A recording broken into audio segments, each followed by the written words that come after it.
Guys, अब मैं react करने वाली हूँ on why Pushpa 2 gets more hate than KGF 2 by only films.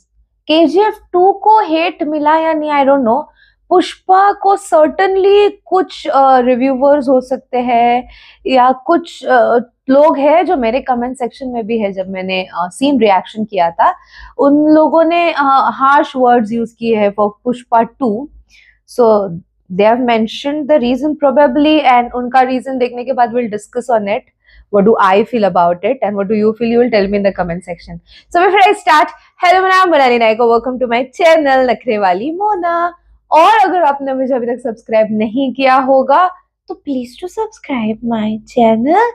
So let's go. क्या तुमने कुछ अलग नोटिस किया? केजीएफ का चैप्टर 2 और पुष्पा पार्ट 2 दोनों ही काइंड ऑफ सिमिलर मूवीज ही साउंड करती है। नई कैरेक्टर स्टोरी लाइंस की बात नहीं कर रहा हूँ, मैं बात कर रहा हूँ यहाँ पर कि पैन इंडिया में किसका कितना भौकाल है, ओवरऑल माहौल क्या है। दोनों ही मूवीज के मेकर्स ने सेम ही स्ट्रेटेजी अपनाई है। सबसे पहले तो इसका पार्ट 1 आता है जो कि पैन इंडिया ऑडियंस खास कर नॉर्थ इंडियंस के बीच अपना एक इम्पैक्ट क्रिएट करता है। उसके बाद इनके पार्ट 2 सेम वे में ही रिलीज होते हैं और सेम ही भौकाल क्रिएट करते हैं पैन इंडिया में, और दोनों ही मूवीज को काफी अच्छे से एंजॉय करती है ऑडियंस को काफी मजा आता है। ठीक है, वो पूरी तरीके से एक्सेप्ट करते हैं इन मास मसाला मूवीज को। लेकिन फिर भी जैसा इस वीडियो का टाइटल है, मुझे पर्सनली ऐसा लगता है कि पुष्पा 2 के लिए हेट केजीएफ चैप्टर 2 के कंपैरिजन में कुछ ज्यादा ही है। और इंटरनेट पर जिन लोगों ने पुष्पा को सेलिब्रेट भी किया है, उन्होंने जैसे कि किसी पीयर प्रेशर में आकर उस मूवी को सेलिब्रेट किया है। अब मैं किसी का नाम तो नहीं लूंगा और ना ही लेना चाहता हूँ, क्योंकि मेरे को नहीं चाहिए कुछ एक्स्ट्रा अटेंशन तुम लोगों से, क्योंकि पता है तुम लोगों को लफड़ा देखने में बहुत ज्यादा मजा आता है, और ना ही कोई कंट्रोवर्सी। अब आई डोंट थिंक सो कि मेरे वीडियो की रीच उतनी है कि कोई कंट्रोवर्सी हो जाए, लेकिन फिर भी मुझे लगा कि इस बात पर मुझे मेरा ओपिनियन देना चाहिए जो कि मुझे पर्सनली लगता है। और अगर तुम में से कोई भी मेरी बात से एग्री करता हो तो वीडियो को एंड तक देखना और बताना कि तुमको ये वीडियो कैसा लगा। ओके, देखो, मुझे ऐसा लगता है कि पुष्पा 2 को जिन बातों के लिए क्रिटिसाइज किया जा रहा है ना, वो सारी चीजें तो उनमें से कुछ चीजें तो केजीएफ चैप्टर 2 में भी थी, और जिसके लिए कि वो क्रिटिसिज्म उसे नहीं मिला। जैसे कि ले लो इलॉजिकल एक्शन सीन्स एंड उनके पीछे का high voltage BGM, slow motion में एंट्रीज, वुमेन्स को लेकर जो ऑब्जेक्टिफिकेशन हमें दिखाया है मूवी में वो, और इवन डायलॉग्स की बात ले लेते हैं। सबसे पहले जब केजीएफ में रॉकी का कैरेक्टर बोलता है I am one and only piece, तब यहाँ पर कुछ चिरकुंडों को ये लगता है क्लासिक।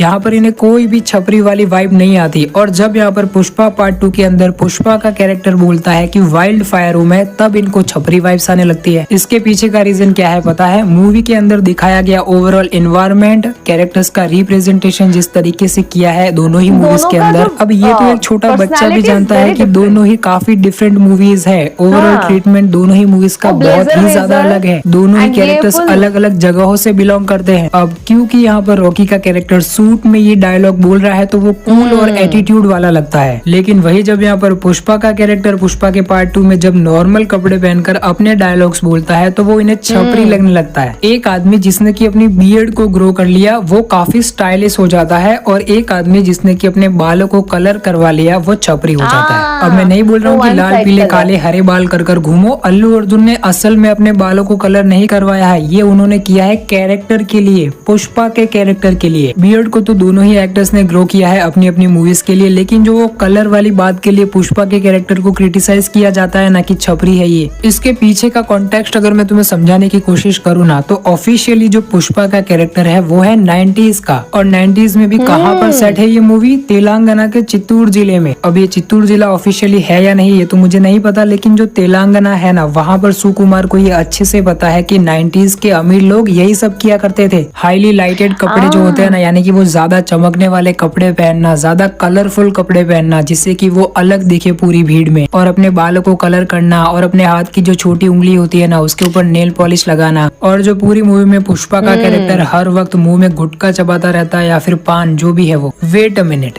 इसको लेकर बोल रहे थे कि गुटखा को ग्लोरीफाई करता है पुष्पा का कैरेक्टर, गुटखा चबाना कूल है ऐसा दिखाया जा रहा है। ब्रो सीरियसली वो गुटखा बेच तो नहीं रहा है ना, he is not doing ads of gutkha. इतने लोग रियल लाइफ में उसका करते हैं, उनको कोई कुछ नहीं character बोलता। ओके, तो टॉपिक से नहीं भटकते हैं। हाँ, जो सारी चीजें मैंने तुम्हें बताई, हाँ ये सब कुछ किया करते थे 90s के एरा के अमीर लोग जो उस एरिया में रहते हैं। Sukumar was actually lived in that era, ठीक है। उनको पता है कि उनके एरिया के अमीर लोग किस तरीके से रहते थे, किस तरीके से बिहेव करते थे। तो अब यहाँ पर उसी चीज को इन्होंने अपने कैरेक्टर के अंदर इम्प्लीमेंट किया है। इतनी छोटी छोटी चीजों की बारीकियों पर ध्यान रखा है। पुष्पा का character is a good characterisation. उसको यहाँ पर प्रेज करने की जगह पर हम उसे छपरी बोल रहे हैं। अगर सच कहूँ ना तो ये सब हम नॉर्थ इंडियंस के चोचले हैं, वो नहीं बोल रहे, तेलुगु पीपल नहीं बोल रहे पुष्पा के कैरेक्टर को छपरी, क्योंकि उनको पता है कि क्या चीज क्या है, ठीक है। और लोग सुकुमार को राइटिंग सिखा रहे हैं। पार्ट 1 के अंदर जो मंगलम श्रीनु का कैरेक्टर था ना, जब पुष्पा का कैरेक्टर उसके घर पर जा रहा है तब मंगलम श्रीनु बाल कलर कर रहा होता है अपने, ठीक है। अब और क्या हिंट चाहिए कि क्या करते थे उस टाइम के अमीर लोग। और उस टाइम पर मंगलम श्रीनु का कैरेक्टर यहाँ पर टन के 2 करोड़ या 1 करोड़ जो भी है वो लेकर अमीर तो बनी गया था ना। और सारे ही कैरेक्टर्स के बीच में यही भौकाल था मंगलम श्रीनु का कि वो अमीर है, उसने नया घर लिया है। ओके, तो जब पुष्पा का कैरेक्टर उसके घर पर गया तो नॉर्मल वे में भी वो दिखा सकते थे, लेकिन उन्होंने उसको बाल कलर करते हुए दिखाया। वो मंगलम श्रीनु के कैरेक्टर को बाल कलर करते हुए ना भी दिखाते तो ज्यादा कोई फर्क पड़ने वाला था नहीं, क्योंकि इतनी छोटी चीज को कोई भी नोटिस नहीं करेगा। लेकिन सुकुमार तो अपनी राइटिंग को लेकर लॉयल है ना, उन्हें पता है कि उन्हें पुष्पा के कैरेक्टर को किस तरीके से दिखाना है। आगे चलकर जब पुष्पा अमीर बनेगा तो वो क्या क्या चीजें करेगा वो उसने देखी होगी, तभी तो वो करेगा ना। ओके, तो पुष्पा के कैरेक्टर में ज्यादा डीप में ना जाते हुए आगे बढ़ते हैं और बात करते हैं कि क्या पुष्पा का पार्ट 2 वल्गर है। लेडीज को ऑब्जेक्टिफाई कर दिखाया जा रहा है साउथ मूवीज के अंदर, और इवन पुष्पा 2 के अंदर नहीं, भी उल्टा यही किया बहुत गया है। तो भाई लोग इस चीज को लेकर तो कोई भी सीधा आंसर तो हो ही नहीं सकता, एक ओवरऑल पूरा एक्सप्लेनेशन ही देना पड़ेगा। सबसे पहले तो यहाँ पर भाई लोग जो पुष्पा पार्ट 1 के अंदर जो यहाँ पर पूरा लव का प्लॉट था, वो 5000 के अंदर किस देने वाला, वो लोगों को बिल्कुल भी पसंद नहीं आया और वो इवन अलग मुझे भी था, पसंद but नहीं आया। part लेकिन 2 फिर भी एक सीन है जहाँ पर कि पुष्पा का कैरेक्टर ये बोलता है कि अब की बार नहीं देखी तो पूरी लाइफ के अंदर इसको नहीं देखूंगा मैं। This is the character of Pushpa. Pushpa का कैरेक्टर पूरी तरीके से बिलीव करता है सेल्फ रिस्पेक्ट के अंदर, जो कि हम लड़के भी करते हैं। सिर्फ दिखावा होती नहीं हम में, एक बार कोई सामने से टेक्स्ट कर दे फिर उसको 100 बार सामने से हम करेंगे टेक्स्ट। पुष्पा के कैरेक्टर पर ही रहते हैं। वो यहाँ पर श्रीवल्ली को उठवाने की बात नहीं कर रहा है या फिर ना ही बात कर रहा है उसके मुंह पर एसिड मारने की। और वहीं KGF और KGF चैप्टर 2 में रॉकी भाई का कैरेक्टर क्या करता है, रीना उसको बिल्कुल भी भाव नहीं दे रही है, फिर भी वो स्टॉक करेगा, उसका ड्राइवर बनेगा। और इसी स्टॉकिंग के बीच में एक माँ वाला तगड़ा डायलॉग भी मारेगा ये आदमी, और वो डायलॉग कल्ट भी बन जाएगा। लेकिन ये पता नहीं है कि कहाँ पर और किस जगह पर ये डायलॉग बोल रहा है। मूवी के अंदर जो सिचुएशन चल रही है उनकी बात कर रहा हूँ मैं। एंड चैप्टर 2 के अंदर तो लिटरली भाई उसने उठवा लिया, और ये साला उसके भाई और उसके बाप को क्या बोलता है पता है, रखने के लिए। व्हाट, सीरियसली ये नहीं लगा बिल्कुल भी वल्गर। अब मैं नहीं बोल रहा हूँ ये सब कुछ वल्गर है यार, ये मूवी चल रही है, इसके अंदर इतना कहाँ पर इमोशंस घुसेड़ने की जरूरत है। एटलीस्ट पुष्पा के कैरेक्टर ने ट्रेडिशनली और श्रीवल्ली की मर्जी से उसके साथ शादी की है, और श्रीवल्ली का कैरेक्टर ये खुद ही बोलती है कि अगर मैं ना चाहती तो मेरा बाप तेरे को मेरे घर के अंदर घुसने नहीं देता। ये सारी चीजें यार लिखनी पड़ती है सालों बैठ के। एक यूट्यूब वीडियो में ये बक देने से कि ये छपरी मूवी, ये हाई बजट भोजपुरी मूवी काफी आसान है। एंड मुझे एक बात समझ में नहीं आती कि यहाँ पर उस फीलिंग्स वाले गाने के अंदर जो 2 कपल्स डांस कर रहे हैं, ठीक है, उन दोनों की शादी हो चुकी है। इस चीज से तो काफी ज्यादा प्रॉब्लम हो रही है, काफी ज्यादा मिर्ची लग रही है। लेकिन यहाँ पर जब एनिमल के अंदर रणविजय का कैरेक्टर अपनी बीवी को चीट करता है जोया के लिए, क्यों वो वल्गैरिटी नहीं है। अब आई नो कि यहाँ पर वो कैरेक्टर क्या कर रहा है, क्यों कर रहा है, क्योंकि मैं कॉन्टेक्स्ट के साथ मूवीज देखता हूँ। I can feel it when Sandeep Reddy Vanga said.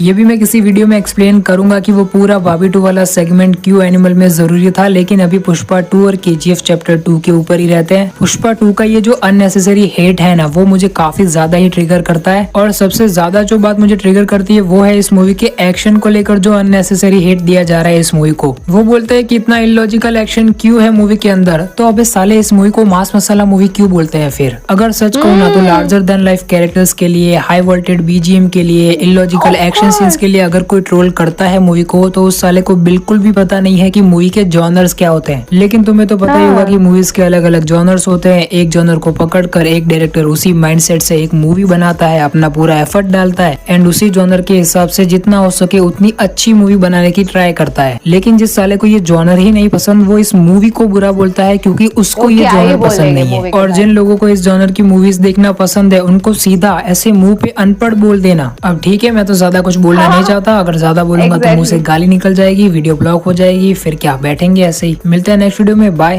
बात भी उसी की होती है जिसमें कोई बात हो। ठीक है, तो same goes with Pushpa and KGF 2। दोनों खचाखच चले हैं थिएटर में, पूरा लोगों का अच्छा खासा रिस्पॉन्स है। कुछ पॉजिटिव होंगे, 80% पॉजिटिव होंगे, तो 20% नेगेटिविटी तो आनी ही है बॉस। ऊपर चढ़ते हुए इंसान के लिए तो ये सारी चीजें फेस करना पड़ता है। यस, उन्होंने जो स्टार्टिंग में एक्सप्लेन किया वाई केजीएफ में वो ब्लेजर वेजर डाल के बाल वाल फुल सेट वेट करके वो डायलॉग मार रहा है, एंड पुष्पा में उसको अलग कैरेक्टर दिखाया है। उसको टोटली द शाइनी कपड़े, फिर वो हेयर स्टाइल अलग से, वो नाखून अलग से एंड एवरीथिंग। ओके, सो उस वजह से शायद पता नहीं लोगों को, उसको कुछ लोगों को वैसे लगता होगा। एंड यू नो, क्रिटिसिज्म भी इस लेवल का होता है कि मुझे नहीं पसंद आया मतलब सामने वाला अनपढ़ है, मुझे ये कैसी मूवी है, तुम तो अनपढ़ हो या जो कुछ भी है, नहीं ऐसे। तो this is not a proper criticism, मुझे ऐसा लगता है। ओवरऑल मुझे तो दोनों भी मूवीज अच्छे लगे यार, मेरे को कहीं से भी कुछ खराब नहीं लगा, गलत नहीं लगा in both the movies. Proper mass entertainment, masala entertainment. और ये मूवीज ऐसी ही होती है। आप थ्रिलर देखोगे, थ्रिलर बहुत डिफरेंट होती है।